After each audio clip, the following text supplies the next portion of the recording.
Deputies responding to that area were advised of the vehicle description. We have multiple dispatchers in our center. What you hear is just the one taking the 911 caller, but they were putting out over the radio, actively updating deputies responding with the vehicle's description and the fact that it had left. So responding deputies responded from various locations of the county and began scouring the area for the suspect vehicle in hopes of intercepting it fleeing the crime scene.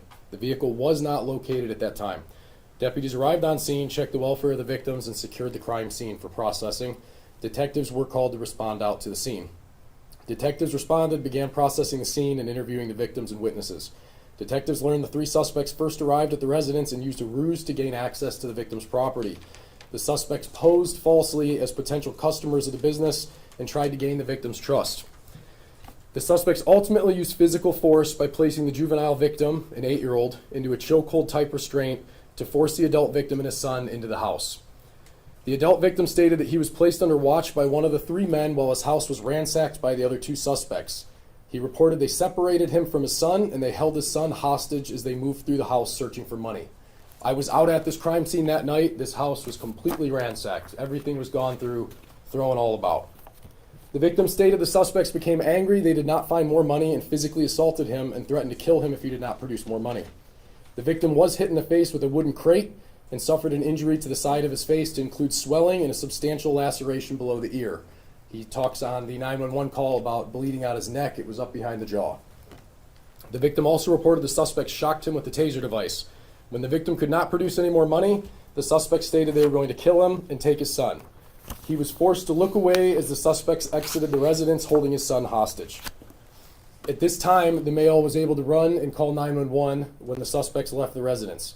As heard on the call, the juvenile re-enters the house shortly after he gets a hold of 911. The juvenile victim later reported that he was being dragged towards the suspect vehicle, but he was able to break free and run away. He further stated he believed he was going to be abducted and killed.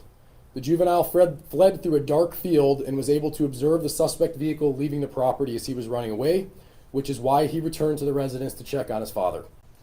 The juvenile victim also reported that he was shocked in the stomach with the taser device multiple times during this incident. The juvenile victim also described witnessing his father being thrown to the ground and being assaulted and beat by the suspects in his presence. Detectives remain on the scene processing evidence. The Attorney General's Office BCI Crime Scene Unit was requested to assist with processing the evidence. Due to the serious nature of this incident, detectives worked around the clock on the investigation. Through nonstop persistence and determination, detectives were able to identify the suspect vehicle through surveillance to include private security camera systems and license plate readers. The vehicle was equipped with a stolen Ohio license plate out of Stark County. With the assistance of Stark County Sheriff's Office Metro Narcotics Unit, the identity of one of the suspects was able to be determined. It was also determined the suspect vehicle, we can put that up, was a 2020 Chevy Colorado that had been stolen from North Canton. This vehicle was reported stolen on September 1st. It was also discovered during the course of the investigation that this vehicle is suspected in multiple criminal offenses throughout Stark County, to include B&Es, theft, smash and grabs, and other property type crimes.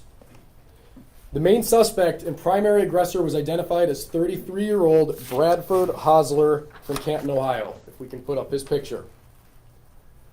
This suspect was described by the victim as being the leader of the group. His facial tattoos are very recognizable and were very explicitly described by the victim. With the assistance of Stark County Sheriff's Office Metro Narcotics Unit and the Canton Police Department, Bradford was taken into custody on October 11th, 2025 at approximately 0300 hours in Canton. During the investigations, detectives worked with the Adult Parole Authority, and it was determined that Hosler was currently on parole for felony domestic violence and felony breaking and entering. Hosler had served 119 days in Warren Correctional Institute and was released on parole August 8th, 2025. Parole also advised us that Hosler was equipped with an electronic GPS monitoring unit. Location data gathered through this GPS monitoring unit places Hosler at the victim's residence at the time of the crime. The top priority of the Geauga County Sheriff's Office is the safety and security of the citizens of Geauga County. The Sheriff's Office strives to guarantee that residents have the highest level of security and privacy within their home. This case is a fine example of the dedication of the men and women of this office to that priority. Detectives and deputies worked around the clock, relentlessly pursuing the individuals responsible for this serious crime. We will continue to work around the clock until all suspects in this case are charged accordingly for their involvement. going to turn it over to County Prosecutor Jim Flace. Thank you.